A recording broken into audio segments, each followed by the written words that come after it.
Thank you very much. I'm Wade Noble. See, I'm a rule follower. I'm the chair of the Long-Term Water Augmentation Committee for the Governor's Water Council. Today, we're going to have a regular meeting of the committee. Our agenda is going to focus on mainly two items. We're going to talk about water importation. Chuck Cullum from the Central Arizona Water Conservation District is going to make that presentation. And following Chuck's presentation, we'll hear from Doug Dunham of EPCOR, the subcommittee chair on the Storage Site Subcommittee. So, Mr. Cullum, I see your faces there. It's smiling. I know it's cold wherever you're at. And would you just kick it off and let's see those slides?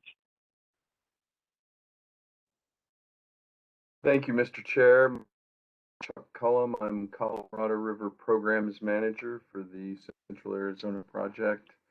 Just for clarity, C-U-L-L-O-M.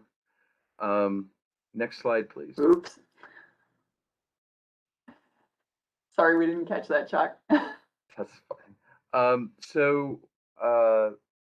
was privileged to provide a presentation on augmentation in 2014 and in 2018 for Colorado River CLE. And most of the materials that are being shared today are updates from the Colorado River interstate and international augmentation efforts. Next slide, please.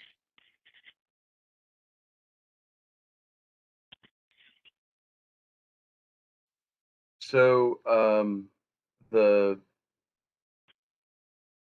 to start with some disclaimer language. It's important to note that Arizona and CAWCD have actively explored Colorado River augmentation concepts since the early part of this century. And they've been conducted largely through the Basin States process and the binational process with Mexico. The information that we're sharing here today are derived entirely from investigations that have been carried out through the collaborative Basin States process and the binational processes.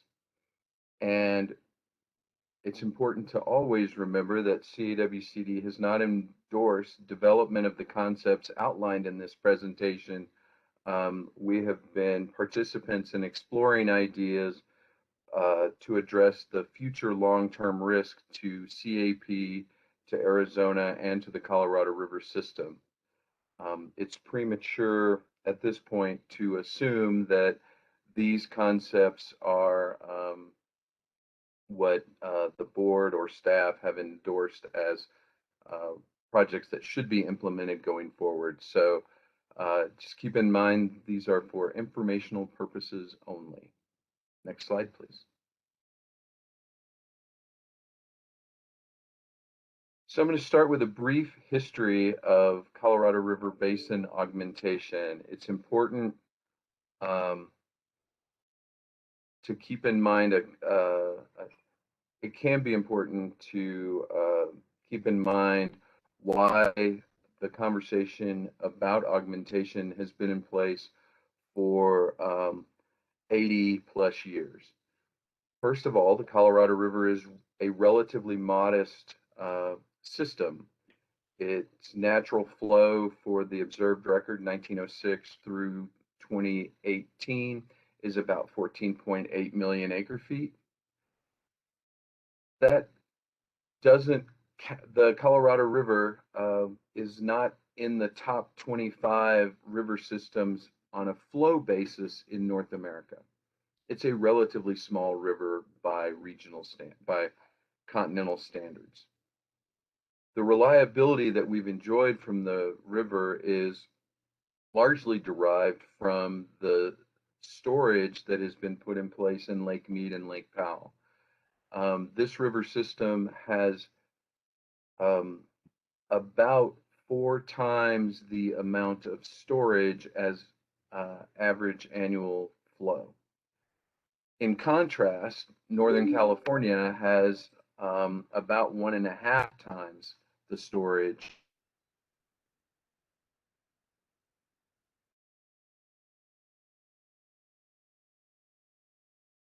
in the north, about 5 million acres of irrigation, vital hydropower generating resources, and is the sort of the environmental backbone of the American West. Next slide. So how long have we been talking about augmentation in the Colorado River Basin? I want to, for scale, we're going to identify Carl Hayden. This is in the 1920s when he was elected to the United States House of Representatives from Cincinnati. And in 1944 is the first catalog or the first recognition of a permanent Colorado River deficit that was provided by expert testimony from the senators from California in the 1944 water treaty hearings as part of the treaty confirmation with Mexico. In their testimony in 1944, they recognized that there would be a future need to augment the supply of the Colorado River when because the treaty, California recognized that the treaty would represent full use in the lower basin. That was followed 20 years or so later as the basin states supported Colorado River augmentation as a means to address the risks that were identified for long-term shortages in the basin, and the reason why it would be acceptable for Arizona to accept California's insertion of the junior priority in the Colorado River Basin Project Act. The then governor of Colorado, in his testimony to the Senate in 1966, opined that augmentation will make the issue of priority moot. And so inclusion of augmentation in 68 was a means to address California's need and Arizona's need.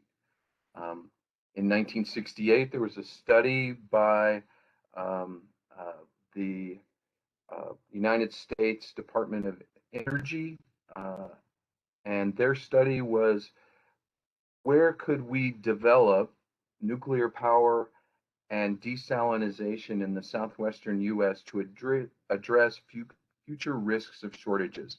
I highlight this study because it's the first discussion that I found of seawater desalination in Mexico as a means to address Colorado River issues. Chuck, question Yes. on this, Michael Curtis. Do you know whether California, one of the entities in California, still has a site on the lower Colorado down near Mexico where they originally studied this in 1968, for both a plant as well as the desal? Is that they still have that?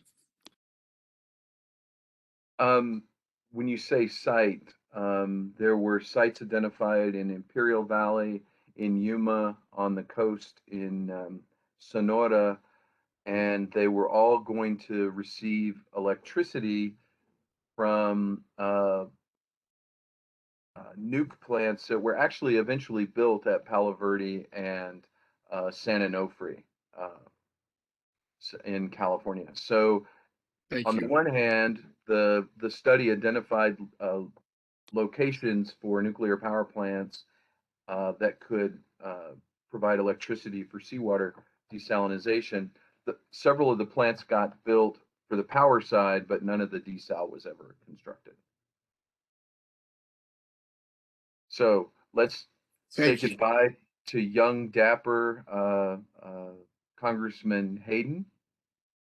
Next slide, please. And in 1968, after spending a vibrant career in Congress and the Senate, the Basin Project Act was passed, and this is Senator Hayden in 68 after almost 60 years of public service.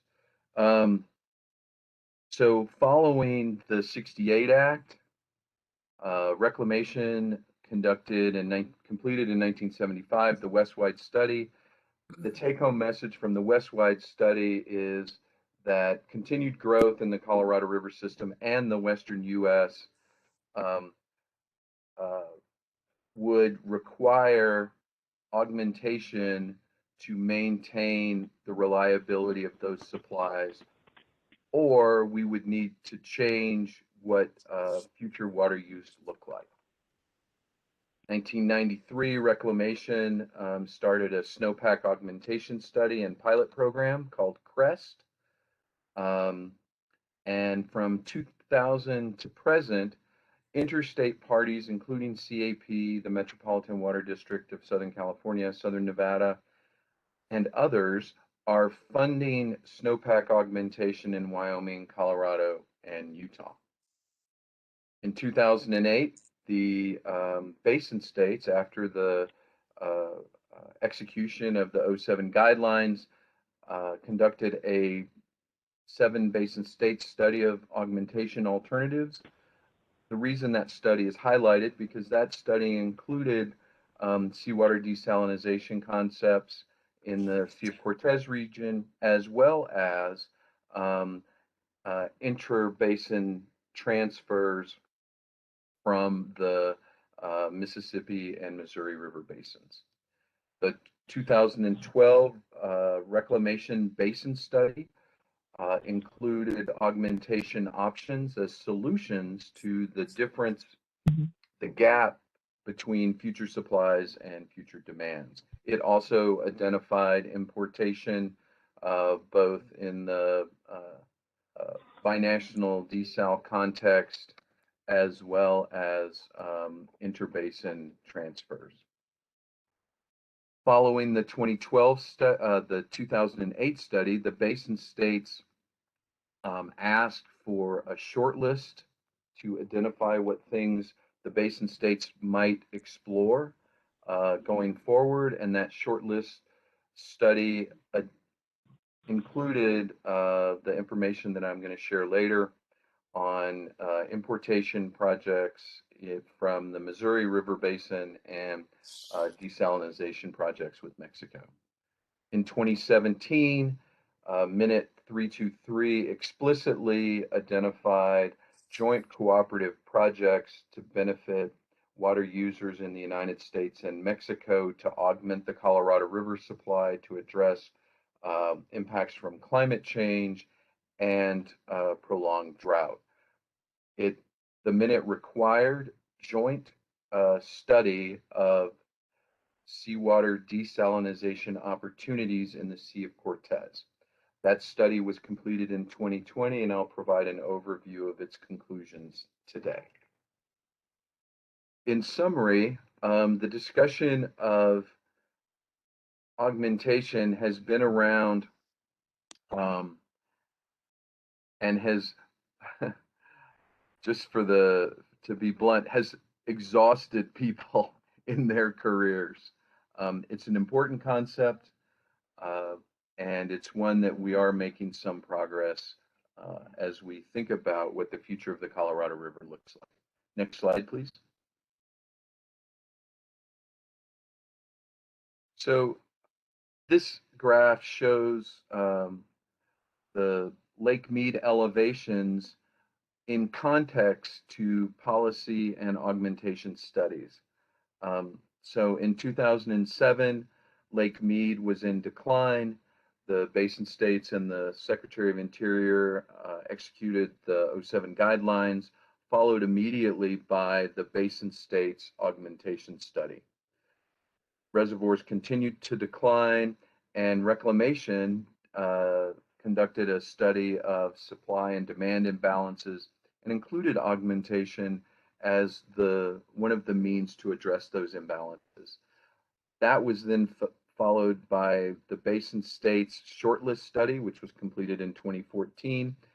And then in 2017 through 2020, the study of binational desal opportunities has been conducted through the binational process. As you can see, the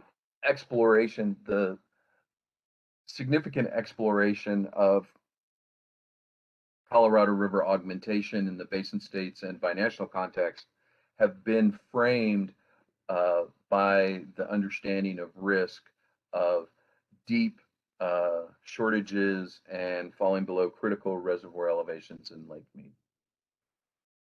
Next slide. So what has occurred in the binational desalination study?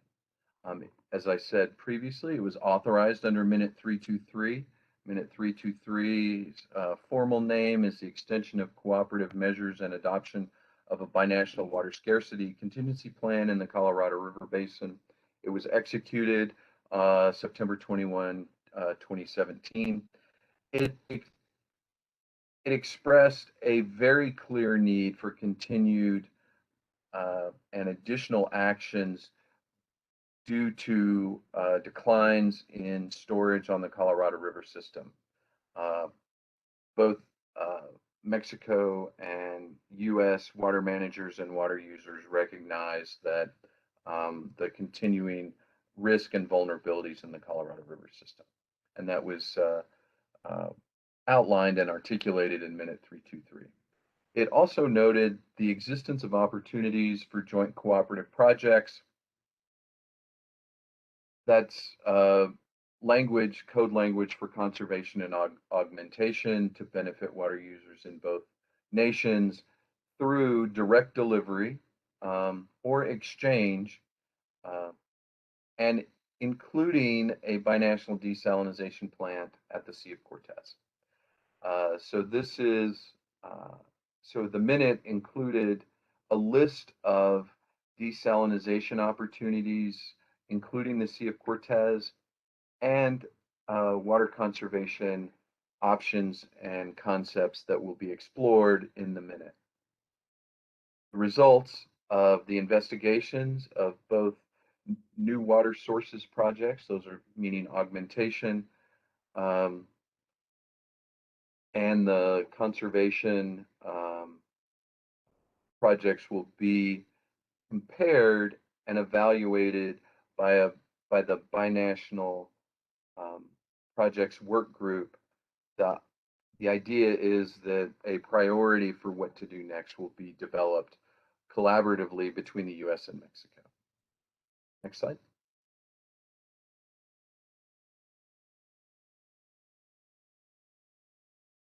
So the process for the study of binational desal opportunities is shown here.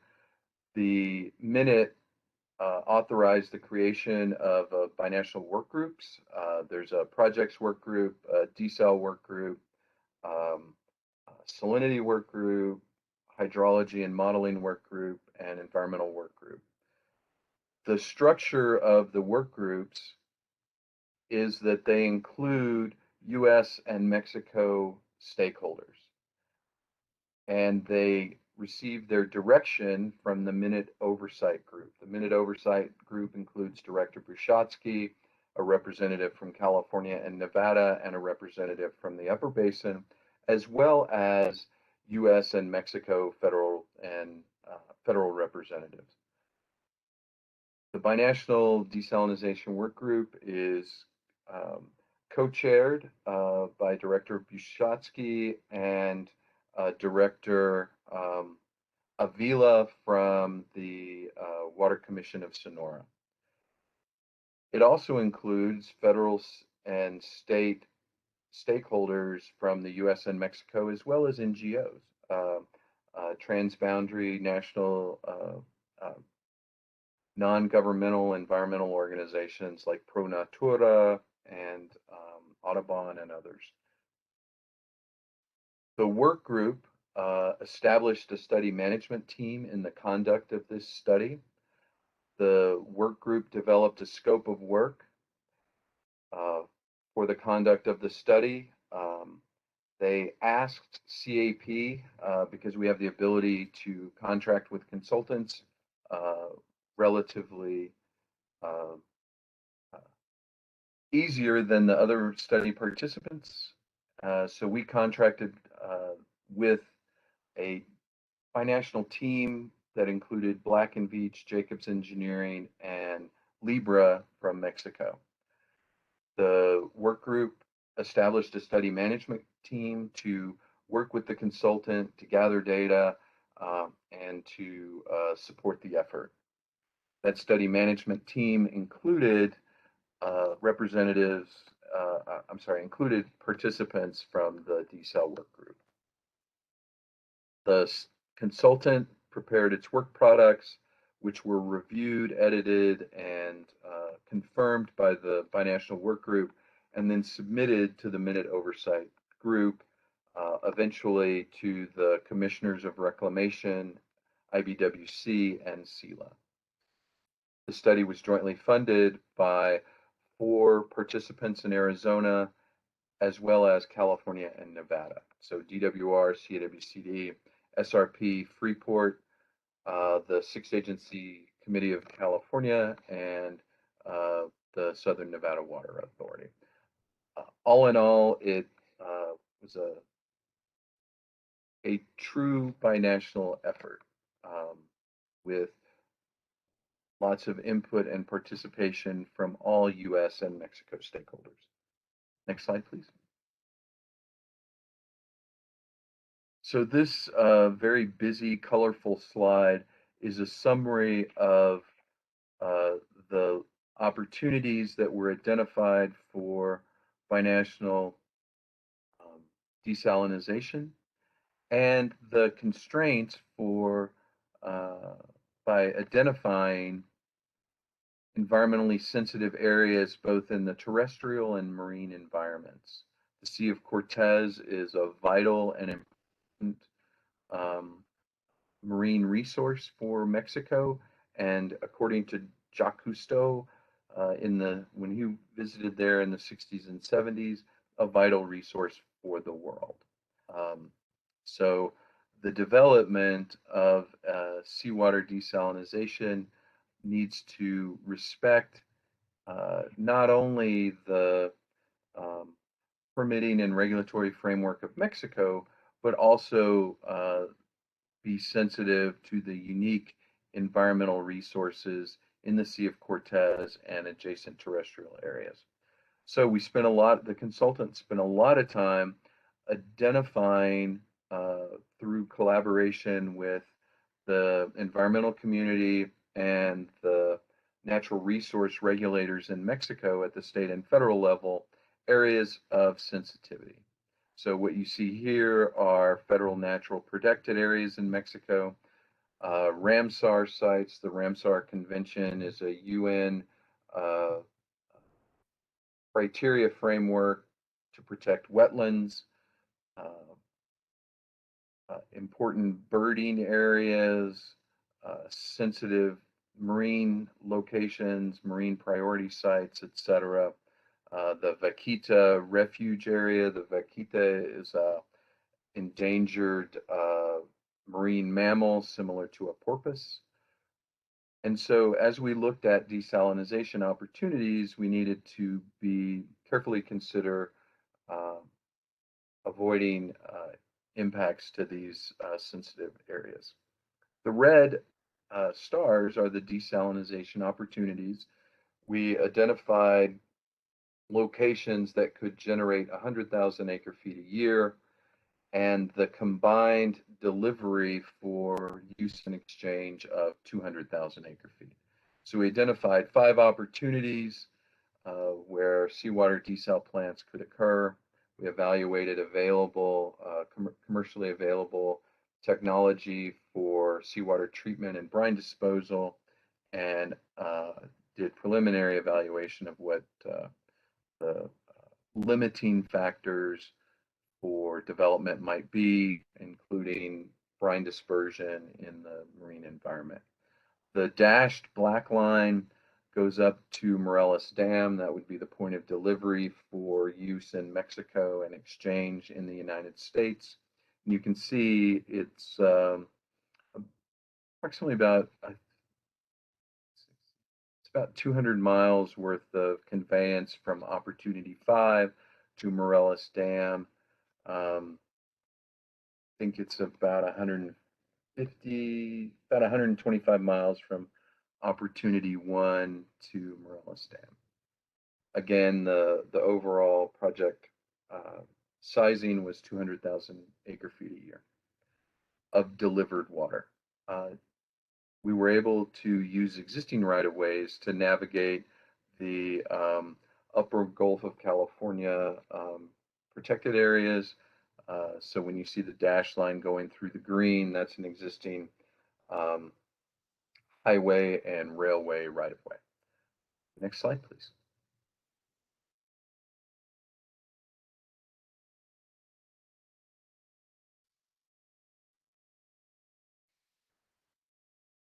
So the project costs were evaluated using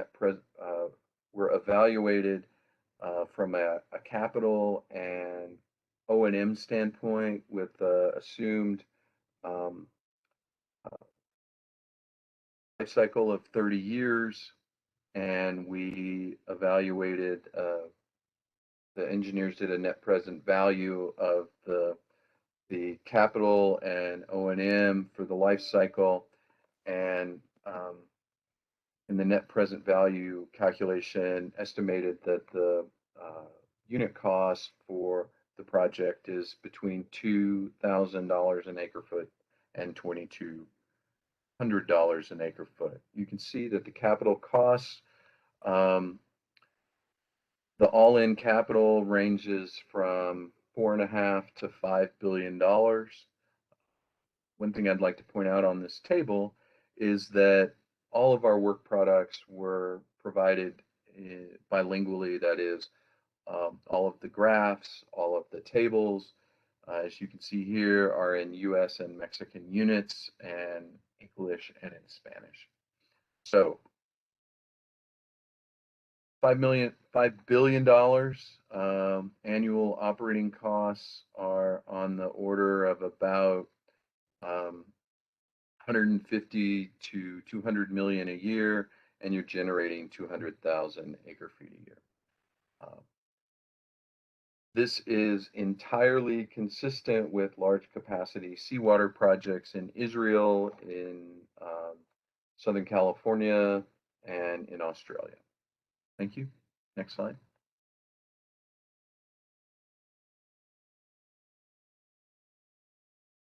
The conclusions from the study are that there are technically, financially feasible seawater desal opportunities in the Sea of Cortez that preliminary estimates show can be developed for about $2,200 an acre foot. They can also be developed in an environmentally responsible manner.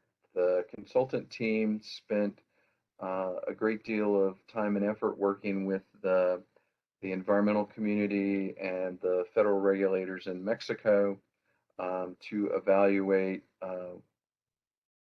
many brine dispersal options. The ones that were evaluated in the cost framework are direct brine dispersion, that is reintroducing the brine into the ocean environment. That required significant current modeling and modeling of currents and salt mass in those currents. The consultant reports that the modeling shows that brine dispersion at all of the opportunities was well below the limits, both for environmental impacts and the permitting regulations in Mexico. The study provided some recommendations for additional investigations. The binational work group is evaluating whether they want to conduct those evaluations. Any further development of this concept will be through continued binational collaboration and require an additional minute.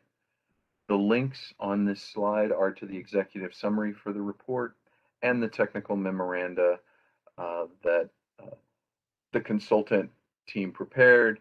I would like you to note that the report was submitted to the US and Mexico sections of the IBWC and accepted and are posted on their website. Next slide.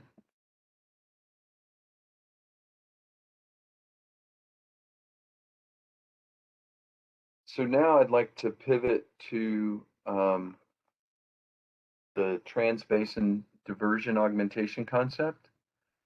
As I mentioned previously, there have been several studies to consider the delivery of Missouri River and Mississippi River water to offset Colorado Trans-Basin diversions to the Front Range. What I mean by that is currently about 500,000 acre-feet a year is diverted from the headwaters of the Colorado River system through the Rocky Mountains and delivered to the Front Range of Colorado from Fort Collins south to Colorado Springs. About 500,000 acre-feet of Colorado River water is delivered into the Missouri River Basin in the Front Range of Colorado. The concept that has been explored in these studies is to replace that Trans-Basin diversion with water from the Missouri River. And the most recent evaluation was in the 2014 shortlist study. The way that augmentation occurs from that delivery is assuming that the Colorado River water would remain in the Colorado River and be replaced by the Missouri River water supply. In the basin study and in the shortlist study, the reclamation set aside further consideration of the trans-basin diversion concept. I recall that Secretary Salazar in his remarks to CRUA in 2012 noted that while it was considered in the study, the delivery to the Front Range of Colorado is not something that the Secretary or the Department of the Interior supported for additional investigations. Similarly, in the 2014 shortlist study, the Front Range delivery and replacement of trans-basin diversions was set aside for future consideration. Next slide.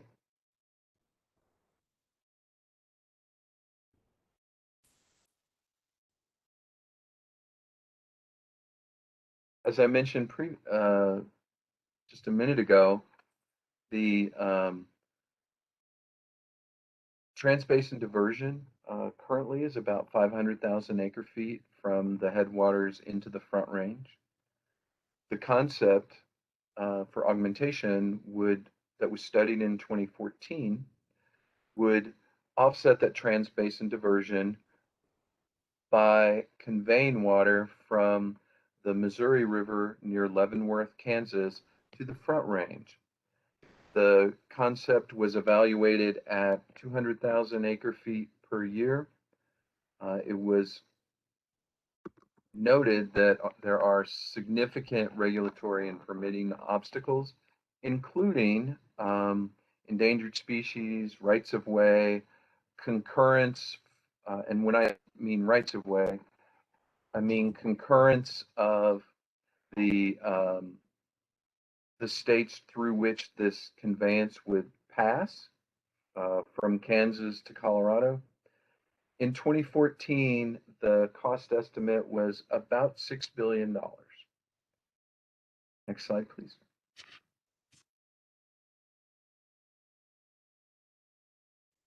This is a schematic, and I would ask you to note the scale. Not the scale, the callouts for distance. So from Leavenworth to Lyman is 475 miles, an additional 60 miles to the Aurora Reservoir, an additional 25 miles to Barr Lake, and an additional 35 miles to Carter Lake, which would be the terminus of the project. So the quick math is that it's about 600 miles and the about 5,000 feet of elevation change.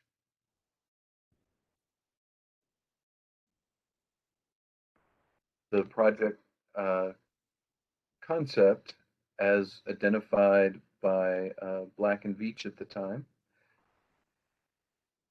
considered that you could develop it in 200,000 acre-foot increments. It would be about $6 billion.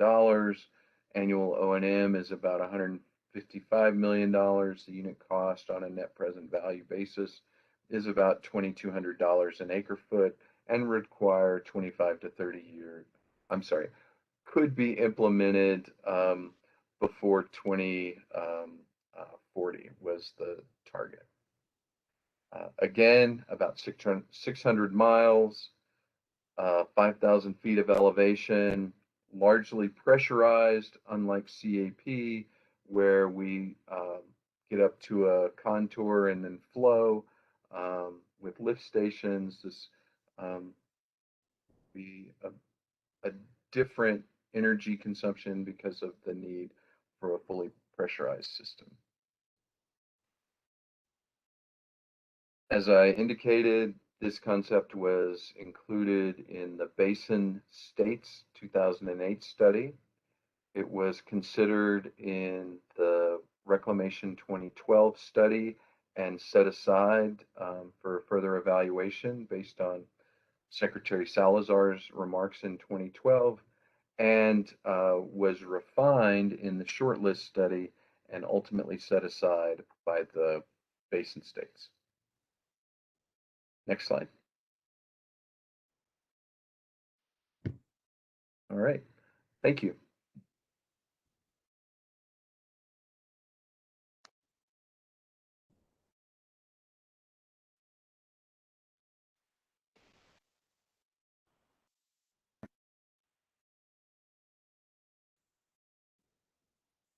We might have lost Wade.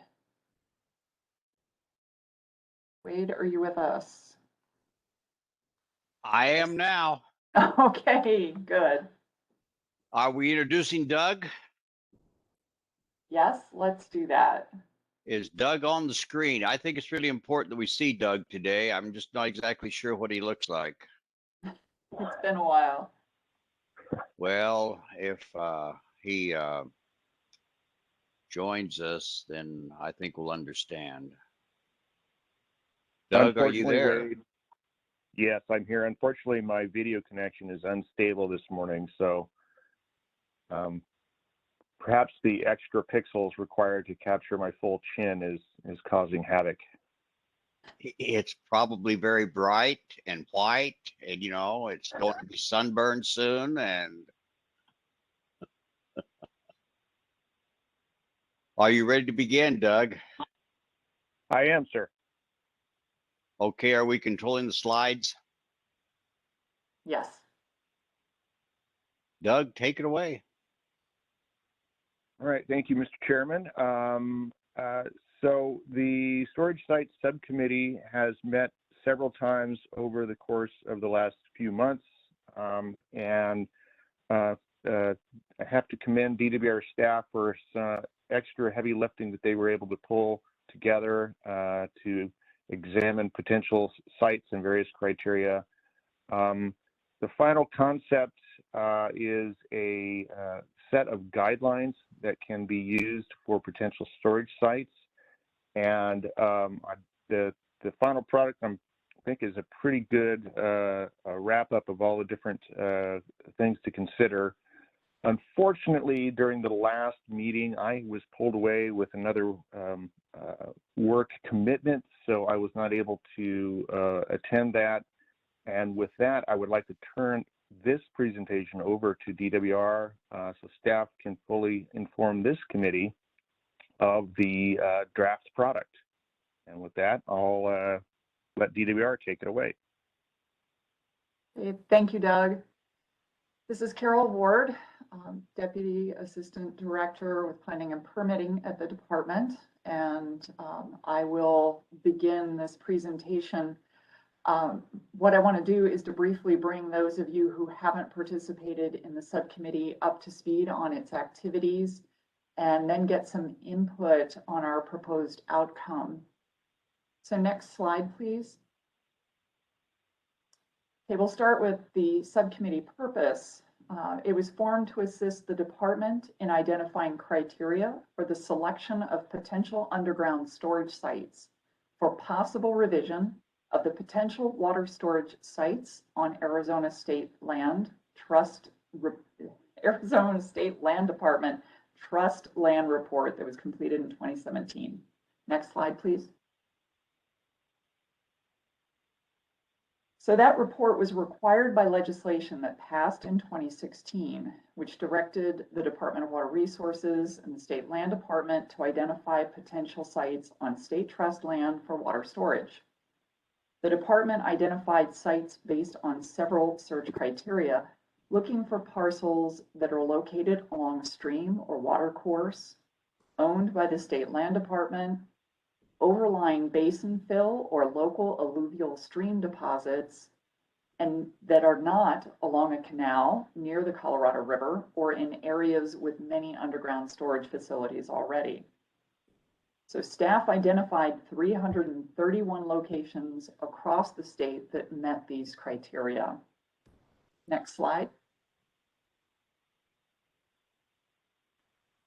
So ASLD further prioritized those 331 locations through a second tier of search criteria, ultimately highlighting just 2 potential underground sites in the report. Next slide, please. So we had convened the subcommittee with the goal of selecting essentially second tier search criteria that would be less limiting than those that ASLD used. Criteria that would prioritize the 331 locations to some degree, filtering the list a bit more, but not so much that it would be too limited. And we met a number of times, as Doug mentioned, working to accomplish this task. At our August 2020 meeting, the subcommittee selected a number of different areas in the state and asked the department to then pick sites within each of those areas and then evaluate them to see if there were useful common criteria that surfaced among them. Next slide, please. So the results of that evaluation are summarized on this slide. In short, nothing particularly helpful surfaced from the evaluation, but it did assist in firming up some conclusions. Next slide, please. First, given the variables that will ultimately play into selecting a potential location for water storage, we can't realistically evaluate statewide where it would be best to site projects beyond the basic parameters used to identify the initial 331 sites. We didn't want to exclude potential opportunities that could be identified by the individuals and the communities who know their specific circumstances. Those in the community are best prepared to evaluate their goals, opportunities, partnerships, and their ability to undertake a project and at what scale.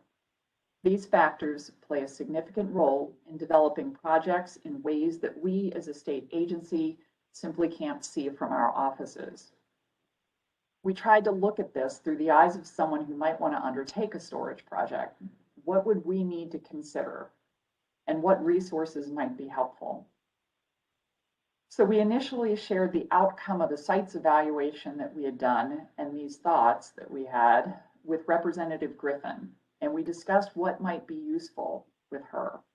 She provided some helpful input and a contact we could turn to for firsthand insight and experience. Next slide, please. When the subcommittee met most recently, we invited Representative Griffin's contact to present to us, as well as another individual with experience in siting, designing, and permitting underground storage projects. We heard from John Ladd, a fourth-generation rancher in the Bisbee area and chairman of the NRCD Board of Supervisors. He described his experience developing the Horseshoe Draw project, which was constructed on his family ranch.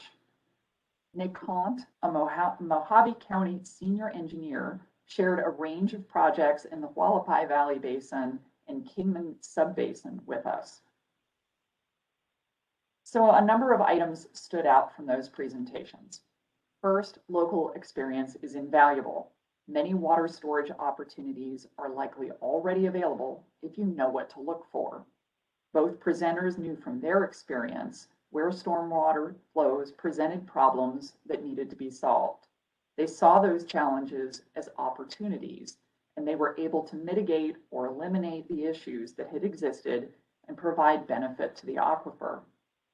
Mr. Ladd commented that if you understand the bureaucracy, it's not that bad of an experience to construct a project, and with some assistance to guide you through that process, it could be even easier.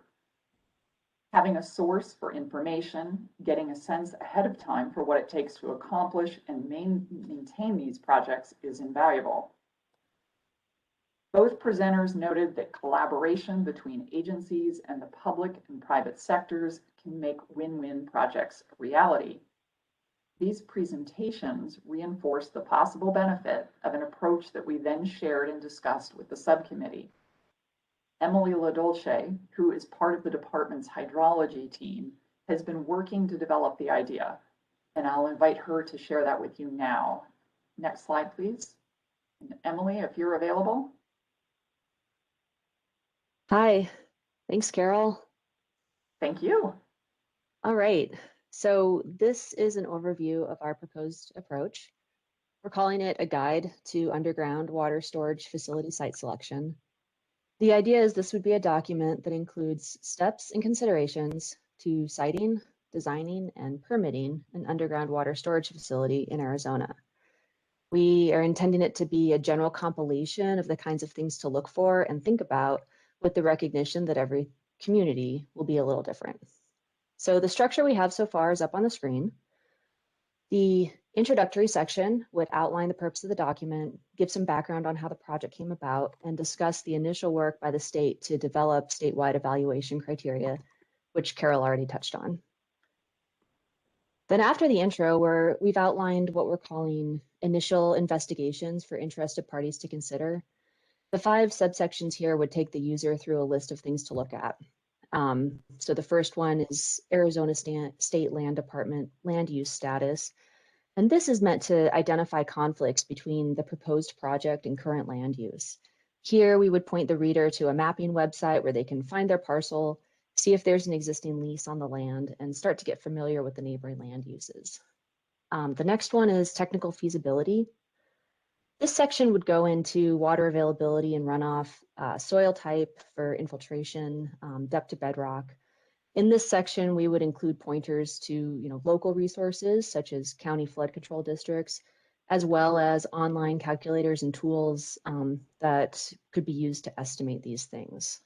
For example, online stormwater runoff calculators where you could define your area of interest and it would return a projected runoff depth and frequency. So the idea here being that the user can quickly get an idea of the technical aspects of their site and be ready to move on to the next step. So the next subsection is regulatory and permitting considerations. Here we would do our best to provide a list of, federal and state permits and regulations that they would need to navigate, as well as departments and people they might want to talk to.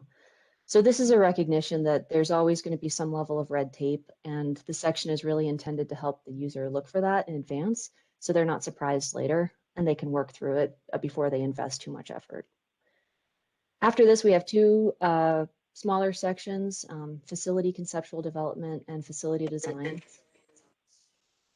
These would largely be worked out later in the project and likely with the help of engineers or other consultants, but we wanted to include considerations like what's your facility footprint and what are your anticipated operation and maintenance needs so that people can start thinking about the long-term care and associated costs of their project. So that's it. Thanks. Thank you, Emily. I appreciate it. So next slide, please. This is what we shared with the subcommittee at the last meeting, and the feedback that we got was positive, as Doug said.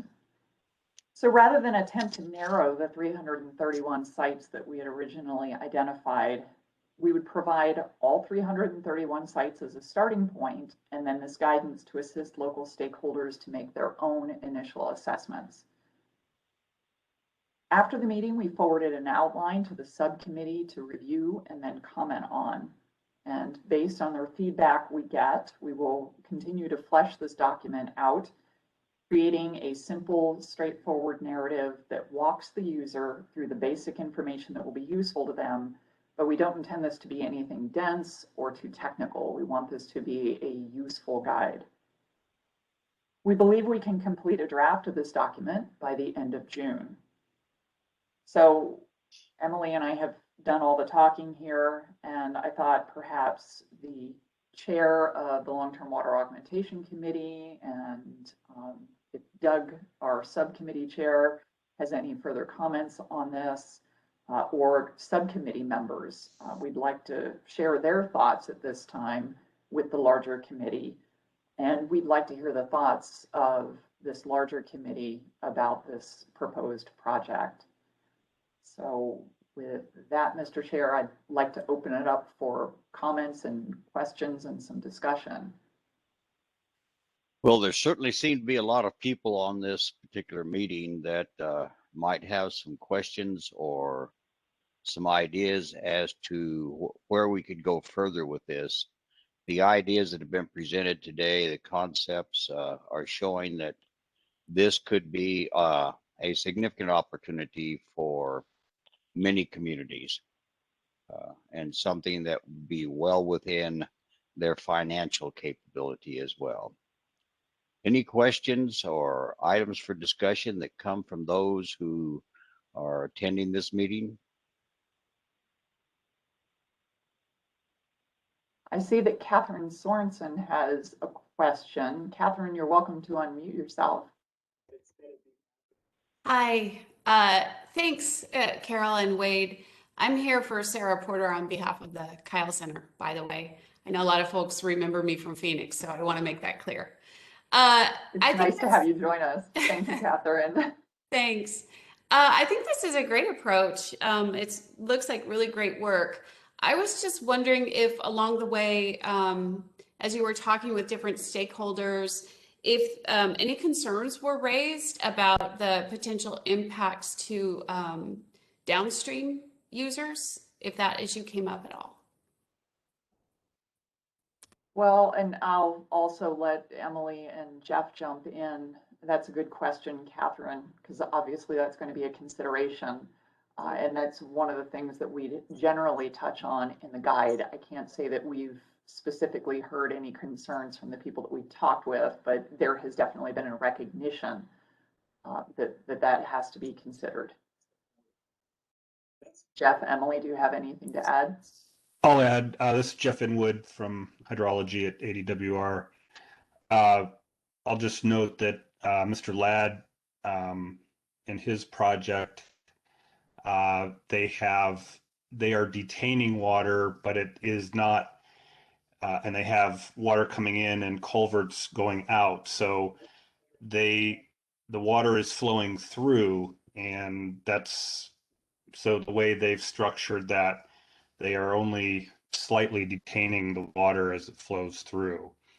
And so that is a component of what we put in the regulatory and permitting part. That would be something that would have to be evaluated for each project, for sure.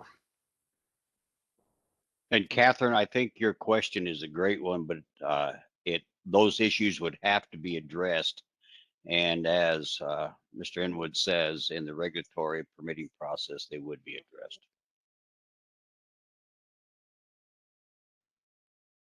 Any other questions or comments regarding this particular topic?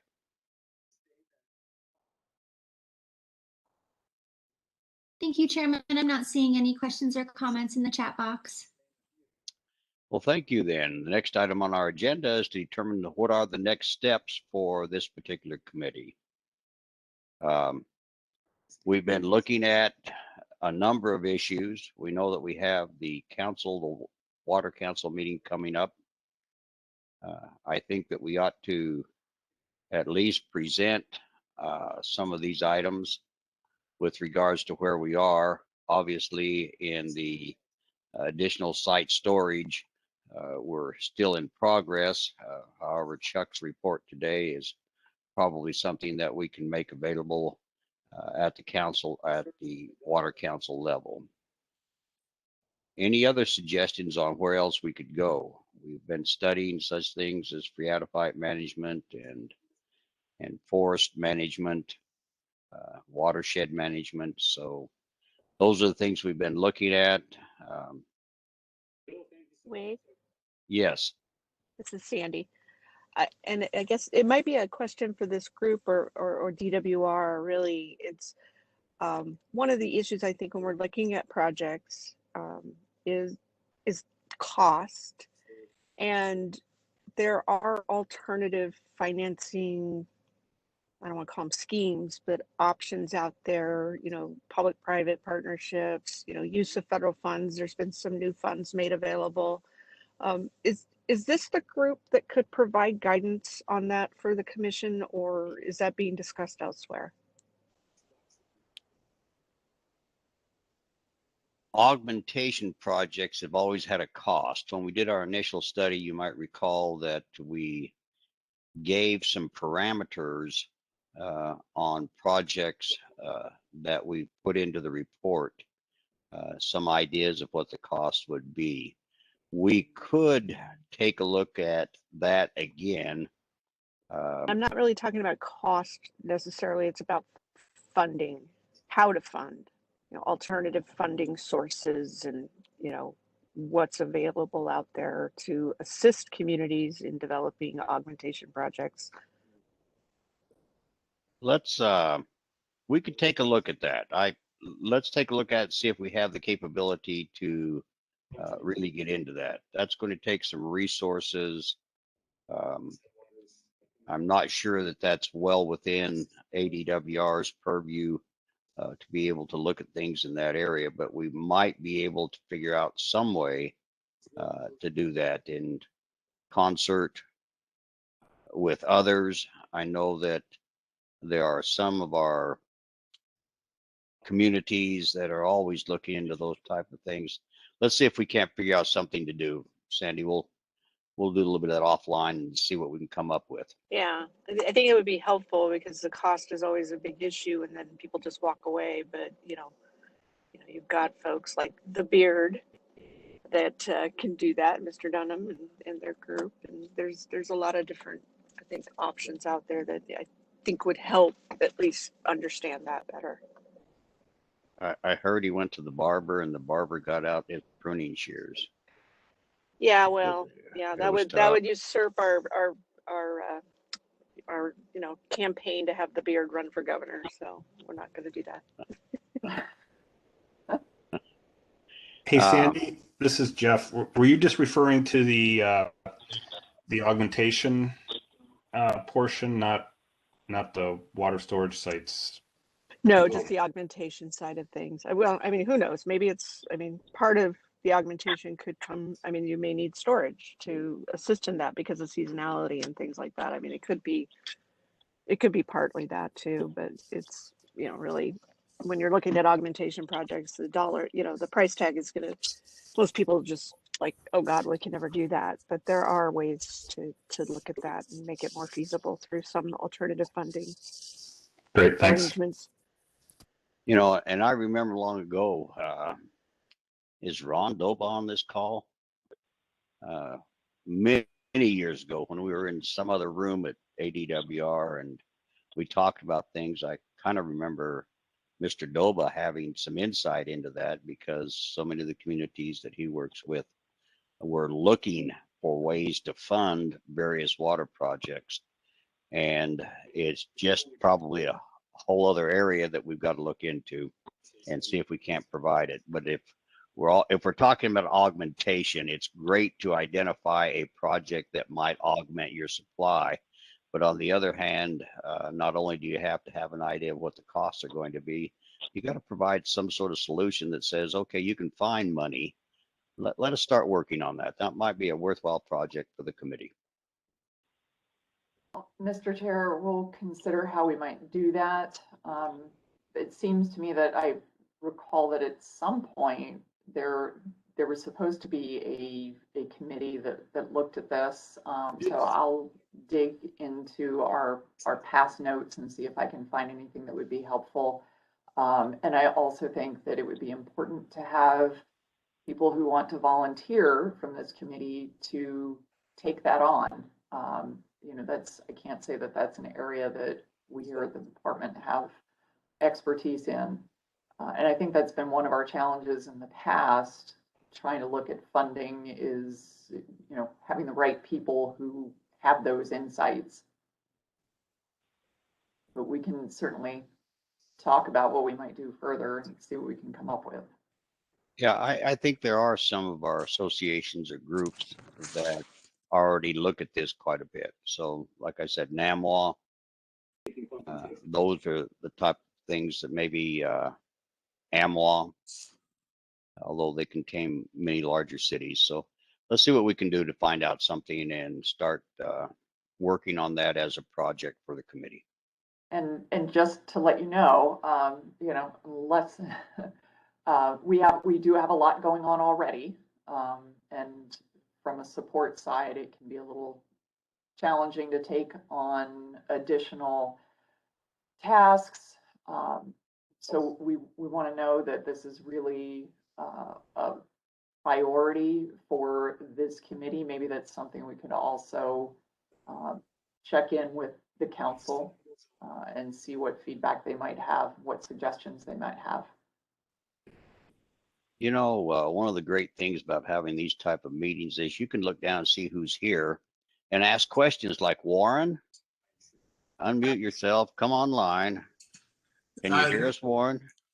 Warren, is this something that AMWA looks, does AMWA look at this type of aspect of water projects or water supply?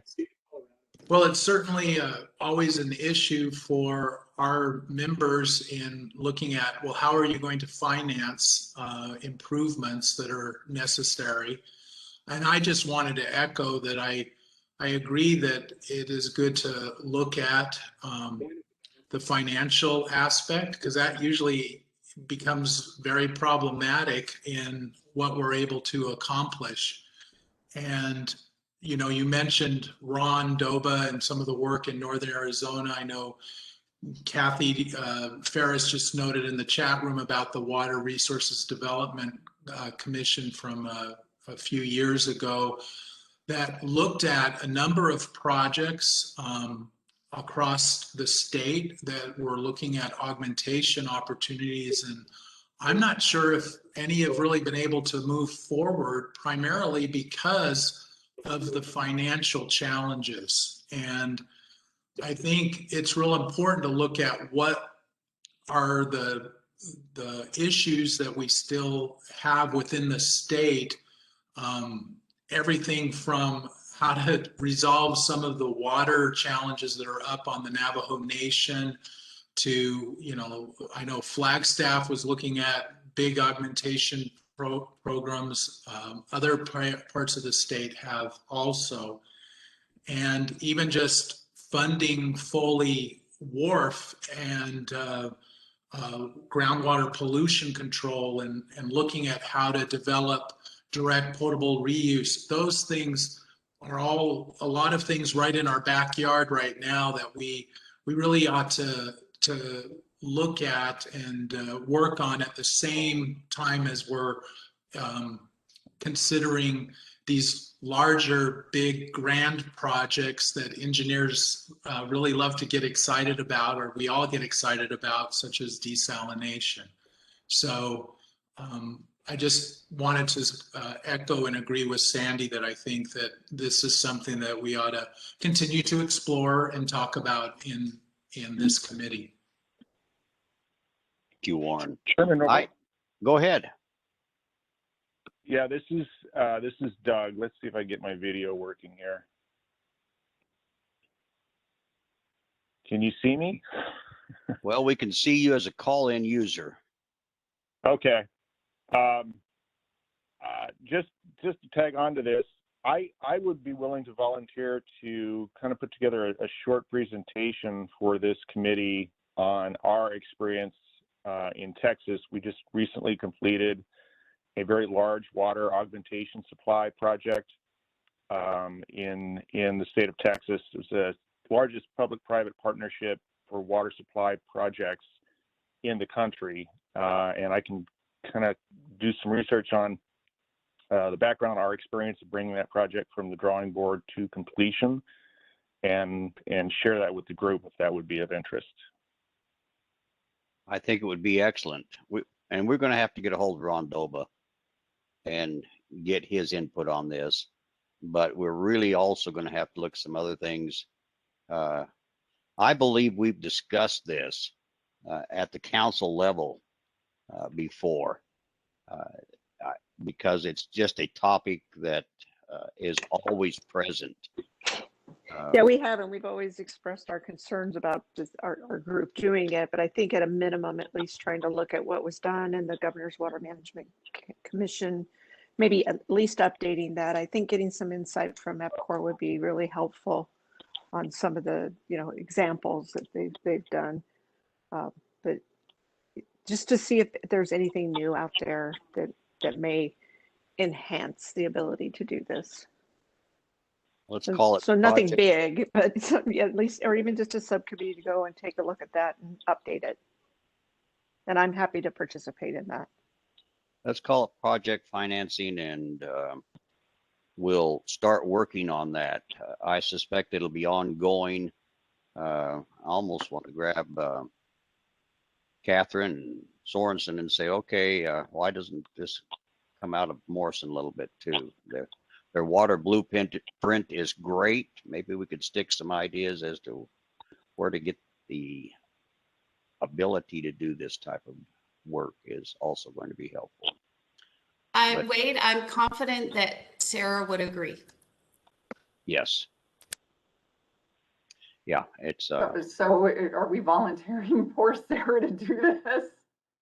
No, we're not quite there yet. I think we need to kind of just get together in a smaller group, and I'll see if we can't organize a call later on after the Governor's Water Council meeting and move from there.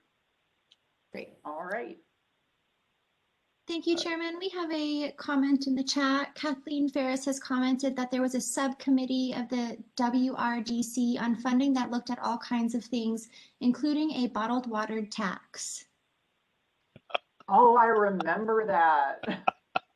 Yes, we do. And there's, Try no. that I think it was, you want to have a Coke, and Coke came in and said, not gonna happen. Never over there. Yeah, over there. Broken bottles would we do that? But yeah, no, and that's what I was saying. We just need to update that study for any new, incentives that are out there. Definitely worthwhile. Well, Mr. Chair, we will pull that information, and maybe that's our starting point. Yes, Carol, I'll get with you and we'll start setting up people we want to invite in, and we'll just do it real quick like. Okay. Any other items that are worthwhile for our group, for our committee, I should say? Sure, Chairman, we have a couple additional comments in the chat right now. Ed Miller has commented, have you considered trying to add funding for desal plant into the new infrastructure bill? Per Mo Udall in 1968, the federal government has a national obligation to augment because the State Department traded Colorado River water in the Mexico Treaty to get water to Texas. Is there anybody on? Go ahead. Who's volunteering there? This is Chuck Wade. There is money in the several infrastructure bills that are being considered in Congress that include funding for pilot desal development, not on the scale we're talking about, not to fully fund, but to incentivize development of desalination projects in the United States. They're largely targeting Southern California. So yes, there is some movement in the federal space to provide funding opportunities that could become available in Arizona. Thank you very much, Chuck. Appreciate that. Sorry, Chair, and I tried to raise my hand to second Ms. Fabritz's idea about a smaller group to revisit how folks can pay for large capacity augmentation. There have been obviously the EPCOR experience in Texas with the San Antonio groundwater surface water development project. I think it might be worthwhile to visit or revisit how San Diego County Water Authority got their project developed in San Diego, in Del Mar, for their desal project as well. They have done some innovative financial approaches. And of course, we have a number of perspectives to look at. San Diego is what I'd call pretty large scale. On the other hand, if you're looking at a Wilcox or even a Flagstaff, you're looking at a different scale in what they can do. And I remember some of those WRDC discussions that we had and talking about projects that were ongoing and trying to get them funded. So Carol, if you can find that report and figure out where we started, that's those people that were in on that particular report are going to be helpful now. Okay. Any other hands up? Because I don't see hands up. Sure, we have some additional comments and questions coming into the chat right now. Chris Udall has commented, I believe we should take this issue to our federal delegation. It would be timely with the upcoming infrastructure financing push. Excellent, Chris. Thank you. William Garfield has commented, it might make sense to look at the structure of any regional or community partnerships when looking at funding methods. Bill, thank you. As always, we agree. Warren Tunney has commented, as mentioned, we should revisit what was put together in the Water Resources Development Commission. There was a lot of research and analysis done looking at financing at that time. It would still be relevant. We'll have to bring it forward. Certainly, Warren, thank you. And just backing up here a little bit, Gary Beverly commented, has this group considered augmentation by capture of non-appropriable storm runoff from urban hardscapes? Mr. Chairman, I'll step in on that. Jeff Inwood again. That's exactly what would be part of our water storage sites project, and the guide would be used for just those type of projects. And as Mr. Haunt from Mojave County presented to us, there are a number of those type of projects that are being developed in Mojave County. So that actually is right in line with what we're envisioning the guide would be used for once it's completed. Thank you, Jeff. Any other online chat? Thank you, Chairman. I'm not seeing any additional questions or comments in the chat box right now. Well, thank you. Go ahead. Did I hear someone? Well, we want to thank everyone for participating today. In our next steps, obviously, we're going to go ahead and finish up on our site storage. We're going to be forwarding the information that we've received with regards to augmentation onto the council for them to have the opportunity to make to use it.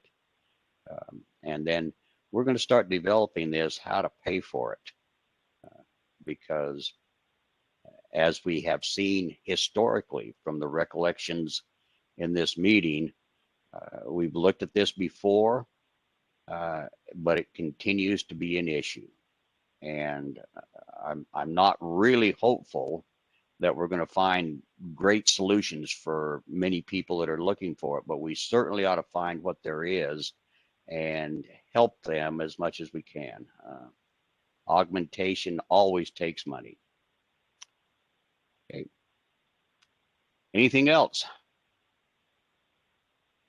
Then, what about looking at a possible next meeting?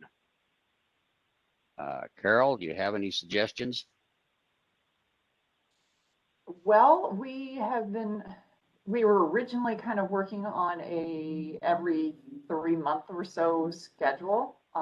We can look out and see a date that we could find in about that reach. What do you think?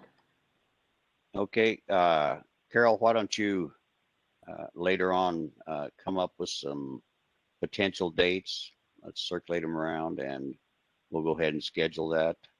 Hopefully that if we pick it at the end of the 90 days rather than at the 60th day, we can say, and for those of you who want to show up, ADWR is open for business. We are always open for business. We just, some of us might be teleworking. That's what I'm hoping, that we get that lifted eventually. Hopefully. Looking forward to that. Looking forward to seeing everybody in person again at these meetings. Well, we're at the conclusion of our meeting. We express our appreciation to all those who prepared for the meeting, all those who gave and reported to us. We thank you very much for the work that you've been doing. To ADWR staff, thank you. You're making it work under these somewhat difficult circumstances, and I think that you're entitled to the appreciation. Thank you. When is the Water Council meeting? That is the 19th. That's a week from today.